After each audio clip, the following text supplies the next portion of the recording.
2 right now, and we continue our coverage this morning of a deadly shooting in downtown Vancouver at the Smith Tower Apartments. We've learned that the accused gunman is 80-year-old Robert Breck, who lives at those apartments. Police tell us he shot 3 people in the lobby just after 2 o'clock yesterday. Police say one of the victims, a man, is dead, and the other 2 victims are hospitalized. They say Breck then barricaded himself in his apartment for 2 hours until police negotiated with him to come out peacefully, and then they arrested him.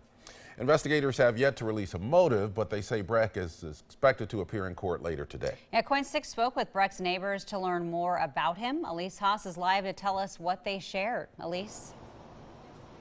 Yes, Ken and Jenny. So a friend of the accused shooter says that he's surprised just like everybody else. Never thought that his friend would be capable of something like this. And it's crazy to think that this senior living community was the scene of a very serious shooting. But that friend tells us that he doesn't think that this shooting was random.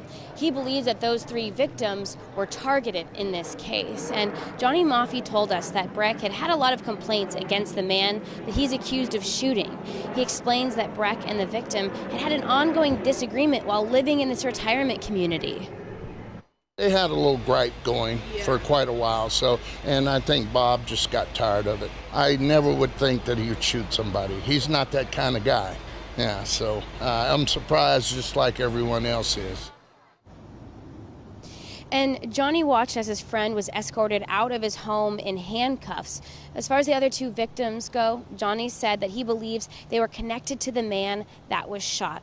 And Vancouver police did not confirm a motive in this case, nor have they released any details about the relationship between Breck and the 3 victims. But like Ken and Jenny mentioned, Breck is expected to be in Clark County Court later this morning, so I'll be there as well to follow this, and I'll bring you another update in our newscast at noon. But for now, reporting live in Vancouver, Elise Haas, KOIN 6 News. Thank you, Elise.